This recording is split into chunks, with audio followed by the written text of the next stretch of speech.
Tus músculos no solo necesitan proteína, necesitan el entorno correcto. Muchas personas creen que todo se reduce a cuánta proteína consumen cada día.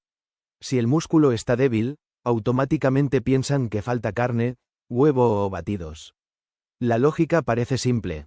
Más proteína, más músculo. Pero el cuerpo humano no funciona con ecuaciones tan directas. El músculo no es un depósito donde simplemente se acumulan aminoácidos. Es un tejido metabólicamente activo que responde a señales internas complejas. Depende de energía celular constante, de minerales reguladores y de equilibrio hormonal. Si ese entorno no es adecuado, la respuesta muscular cambia. Y ahí es donde empieza realmente esta conversación. Pero entonces surge una pregunta muy real. Si estoy comiendo suficiente proteína, ¿por qué sigo sintiendo debilidad? ¿Por qué entreno con disciplina y no veo el progreso que esperaba? ¿Por qué a veces la recuperación es lenta aunque la alimentación parece correcta? Tal vez el problema no esté en la cantidad de proteína. Tal vez esté en el contexto donde esa proteína intenta actuar. Porque para que el músculo crezca, no basta con activar una señal de construcción. Esa señal necesita energía disponible, necesita estabilidad celular, y necesita un entorno metabólico que la sostenga. Cuando entrenas, activas una vía interna llamada mTOR. Esa vía responde especialmente a un aminoácido conocido como leucina. Cuando hay suficiente leucina, se envía una señal de crecimiento. Pero activar esa señal no garantiza que el músculo se desarrolle. La síntesis proteica es un proceso energéticamente costoso. Cada nueva proteína muscular requiere ATP. Y el ATP no funciona de manera eficiente sin magnesio. Si el magnesio es insuficiente, la producción y uso de energía se limita. Entonces la señal se enciende, pero no se sostiene. Y el músculo no consolida adaptación. Entonces no es solo cuestión de gramos, es cuestión de eficiencia celular. Porque si la energía no está disponible, el músculo prioriza sobrevivir antes que crecer. Si el equilibrio mineral no es adecuado, la contracción se vuelve menos eficiente. Si la inflamación es excesiva, la recuperación se retrasa. Eso significa que el músculo depende de un entorno completo, no solo de bloques de construcción. Depende de regulación fina, de comunicación interna constante. Depende de estabilidad metabólica, y eso cambia completamente la forma de entender la debilidad muscular. Si hablamos de eficiencia celular, tenemos que hablar de las mitocondrias. Son las estructuras encargadas de producir la mayor parte del ATP. Cuando su funcionamiento disminuye, la fatiga aparece antes de lo esperado. No importa cuánta proteína consumas si la fábrica de energía trabaja a media capacidad. El músculo necesita energía sostenida para reparar microlesiones. Necesita energía para mantener el tono basal incluso en reposo. Con el paso del tiempo, la función mitocondrial puede volverse menos eficiente. El estrés oxidativo acumulado también influye. Y sin un entorno que proteja esas estructuras, la adaptación muscular se limita. El crecimiento depende tanto de la energía como de los aminoácidos. Entonces la pregunta cambia otra vez. ¿Estoy cuidando mis mitocondrias o solo estoy pensando en proteína? Porque el ejercicio genera radicales libres de forma natural. Eso no es negativo, es parte del proceso adaptativo. Pero cuando el equilibrio oxidativo se pierde, el daño supera la señal beneficiosa. Las membranas celulares pueden alterarse. Las enzimas pueden funcionar con menor precisión. La comunicación interna se vuelve menos eficiente. Y el músculo siente esa inestabilidad. La debilidad empieza a tener una explicación más profunda. Aquí entran en juego ciertos micronutrientes presentes en alimentos como la almendra y la nuez. No porque hagan crecer músculo directamente, sino porque aportan compuestos que participan en regulación antioxidante. La vitamina E, por ejemplo, se integra en membranas celulares. Protege lípidos estructurales del daño oxidativo excesivo. Eso ayuda a mantener la fluidez de la membrana. Y una membrana funcional permite mejor comunicación hormonal. La célula muscular no solo necesita estructura, necesita integridad funcional, y eso depende del entorno bioquímico. Si la membrana celular es más estable, los receptores hormonales funcionan mejor. La insulina puede enviar su señal con mayor claridad. La glucosa entra con más eficiencia. Eso significa energía disponible en el momento correcto. Sin energía, la síntesis proteica se frena. Sin buena señal hormonal, la respuesta al entrenamiento se reduce. Entonces no se trata solo de comer. Se trata de cómo la célula interpreta lo que recibe. Y esa interpretación depende del entorno. También debemos considerar el papel de las grasas insaturadas. Alimentos como el anacardo y el maní contienen este tipo de lípidos. Estas grasas forman parte de las membranas celulares. Influyen en su flexibilidad y estabilidad.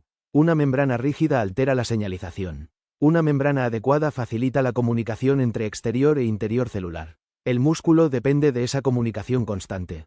Cada contracción es resultado de señales eléctricas y químicas precisas. Si la estructura de base se altera, la eficiencia global disminuye. Eso explica por qué a veces sentimos rigidez o lentitud. No necesariamente por falta de fuerza estructural, sino por alteraciones en la coordinación celular. La contracción muscular requiere entrada y salida precisa de calcio. Requiere relajación eficiente mediada por magnesio. Requiere ATP disponible en el instante exacto. Si uno de esos elementos falla, la sensación subjetiva es debilidad. Pero en realidad es desorganización metabólica. Y eso cambia la forma de interpretar el síntoma. Otro factor importante es la inflamación de bajo grado. No la inflamación aguda visible, sino la silenciosa, persistente. Cuando el sistema inmune permanece activado de forma leve, se liberan mediadores que interfieren con la señal anabólica. La vía mTOR puede volverse menos sensible. La síntesis proteica pierde eficiencia. El cuerpo prioriza defensa antes que crecimiento. Y el músculo entra en modo conservador. Eso no se corrige solo aumentando proteína. Entonces el músculo no está fallando. Está respondiendo al contexto. Si percibe estrés constante, reduce procesos que no son esenciales para la supervivencia inmediata. El crecimiento muscular no es prioridad biológica. La estabilidad sí lo es. Por eso el entorno importa más de lo que imaginamos. Cada señal interna influye en la decisión celular. Y esa decisión define si hay adaptación o estancamiento. No es un asunto de fuerza de voluntad. Con el paso de los años, la sensibilidad a ciertos estímulos disminuye. La respuesta anabólica puede ser menor. Eso no significa incapacidad, significa que el entorno debe ser más eficiente. La regulación hormonal se vuelve más relevante. La calidad nutricional importa más que la cantidad. El músculo necesita señales claras y sostenidas, no picos intermitentes, y esa claridad depende del equilibrio interno. Quizás por eso algunas personas entrenan igual que antes y sienten que el resultado no es el mismo. No siempre es falta de disciplina, es modificación del contexto fisiológico. El cuerpo cambia, las prioridades cambian, la eficiencia cambia, el músculo refleja esos cambios. Y cuando entendemos eso, dejamos de culpar solo a la proteína. El tejido muscular es altamente adaptable, pero la adaptación exige coherencia interna. Señales hormonales consistentes, energía disponible, inflamación controlada, minerales suficientes, estrés oxidativo regulado. Si estos elementos convergen, la respuesta al entrenamiento mejora. Si no, el progreso se frena. Entonces el verdadero enfoque no es añadir más, es equilibrar mejor, no es saturar el sistema, es optimizarlo. El músculo no necesita exceso, necesita eficiencia, necesita estabilidad, necesita entorno favorable, y eso redefine completamente la estrategia. La pregunta deja de ser ¿cuánto? Y pasa a ser ¿cómo funciona? Cuando el entorno mejora, la señal anabólica se vuelve más efectiva. La recuperación es más rápida, la fatiga disminuye, la coordinación mejora, el músculo responde con mayor coherencia. No porque haya magia nutricional, sino porque el terreno biológico es más favorable. El crecimiento es consecuencia, no punto de partida. Y aquí ocurre el cambio de perspectiva. Tal vez la debilidad muscular no sea un defecto. Tal vez sea un mensaje. Un indicador de que el entorno necesita ajuste. El músculo habla a través de la fatiga. Habla a través de la recuperación lenta. Habla a través del estancamiento. Cuando lo entendemos como señal, la conversación interna cambia. De frustración a interpretación. Tus músculos no solo necesitan proteína. Necesitan un entorno coherente para poder responder. Necesitan energía funcional. Necesitan equilibrio mineral. Necesitan regulación inflamatoria. Necesitan comunicación celular eficiente. Cuando ese entorno se optimiza, la adaptación ocurre de forma natural. El músculo no es solo estructura visible. Es biología coordinada en acción. Carlos, gracias por explicar algo que muchas veces pasamos por alto.